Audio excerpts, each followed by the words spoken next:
Nous commençons aujourd'hui la 8e séquence de l'année qui porte sur le genre poétique. Nous allons étudier des poèmes. Alors c'est un genre de texte qui peut vous poser problème, mais on va y revenir dès la séance d'introduction.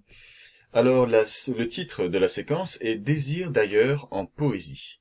La problématique, la question que nous allons nous poser sur ces désirs d'ailleurs que peuvent exprimer les poètes, c'est qu'est-ce qui peut donner envie à l'artiste de partir ou bien, à l'inverse, de rester. Donc on va s'interroger à chaque fois sur les motivations, ce qui pousse le poète, l'artiste, à vouloir voyager, à vouloir aller vers ce qu'il ne connaît pas, vers l'inconnu, et vers l'ailleurs. Donc on y va pour la séance d'introduction.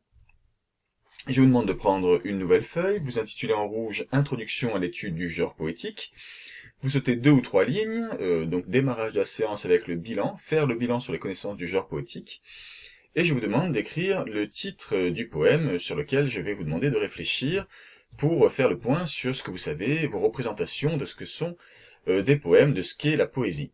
Alors, vous classerez ce cours comme tous les cours que nous avons fait depuis le début du confinement, à l'exception du cours de méthode sur la réponse développée, vous classerez cela partie 1. Alors le texte de Rimbaud, je l'ai mis en pièce jointe sur Pronote, vous l'avez en format ODT ou PDF. Vous voyez qu'il est très court. Mais ce texte, dès qu'on le regarde, même avant de le lire, et quand on le lit encore plus, on se rend compte, on réalise que c'est un poème. On n'a pas besoin de vraiment s'attarder pour avoir beaucoup d'indices qui nous montrent qu'il s'agit d'un poème. Et c'est ce sur quoi nous allons commencer à réfléchir. Alors voici la consigne de l'activité, qui n'est pas à recopier sur votre feuille. Donc je vous demande quels sont les éléments qui vous ont permis de savoir que ce texte, le texte de Rimbaud, appartient au genre poétique. Dans la façon dont il est écrit, dans la façon dont il est présenté, la façon dont s'exprime le poète, ce dont il parle, les sujets qu'il aborde, nous avons des choses qui relèvent plus particulièrement de la poésie, et je vous propose donc d'en faire le bilan.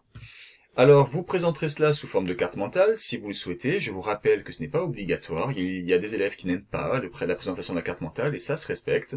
Vous pouvez faire une présentation plus classique.